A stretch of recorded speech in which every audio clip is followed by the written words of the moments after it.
Well, it has to be like that because in reality, 1/6 of the same level of governance or management was what was functioning before. So if you multiply this by 6, it doesn't make economic sense to you. You talk of internally generated revenue. Right. Let me come in and let me go to Kaode Ogundamisi in Edinburgh. The first line of the president's speech says that it's 1 year today since the administration came into office. It has been a year of triumph, consolidation, pains, and achievements. A true reflection of what the situation is, isn't it? Well, I think the president was quite frank, looking at the reality of the moment, and that is things are not going so well as they planned. It did not specifically sound victorious. The president seemed to appreciate the fact that things are tough, Nigerians are not happy. He did apologize in his speech, and he did recommit himself to trying to shape the nation to the right path. And I think it's very interesting to get a very brilliant analysis from Mr. Akinyoshitokun. And I wish this analysis would have been put into use when he served in the government of the PDP that had held this country down for about 16 years. And it was the government that is served under Obasanjo, who sort of broke down the campaign for true federalism, the attack on local government funds in Lagos State, the attempt to stifle the campaign to create state police, the same crisis, the same fundamental inadequacies that we talk about in the structure of the federation that I think he rightly pointed out needs to be looked into. Because if we don't look into the national question in the country, we would continue to go on a spiral downfall. And if, with due respect, Mr. Oshituku had advised, and his people around him had advised the Obasanjo government to buy into that campaign for restructuring, the campaign for true federalism, the campaign for resource control, we would probably not have the Buhari government trying to clean up that mess.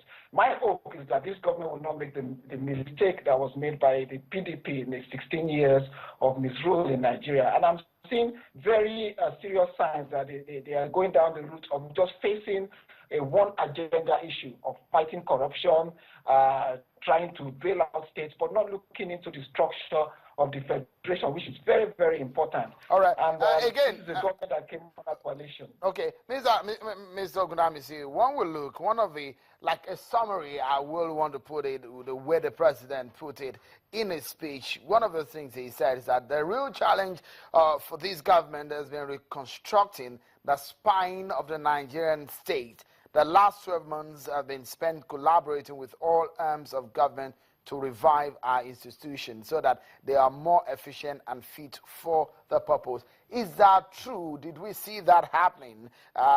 Collaborating with other arms of government, is that a true statement of the situation? It's difficult to actually buy into what the president is saying, because if you look at the structures that still control most of the agencies of government, they are the same corrupt structures, the same individuals.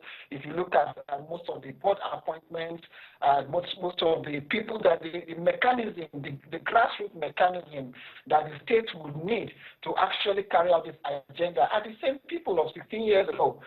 Maybe there's a change in the president, there's a change in governors, but if you look at the structures, the president needs to sort of key into looking into Nigerians. They don't have to be politicians. And they don't have to be party-based. They could also be members of the PDP who are really interested in real change. And if that works out, then it will match the president's words with action.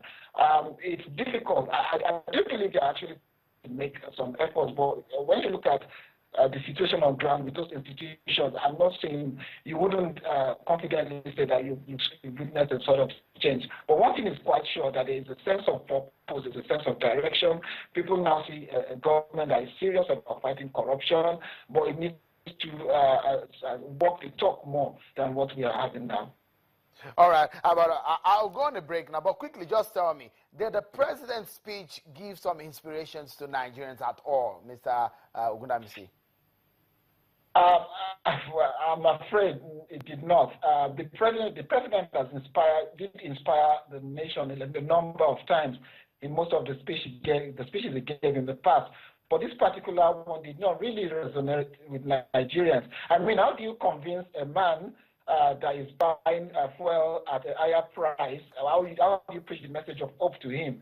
Or the market woman that is buying maybe three tomatoes for more than 1,000 naira or 500 naira? It's quite difficult to actually connect. They look at the reality of their existence and they look at the president's speech and it doesn't match. All right.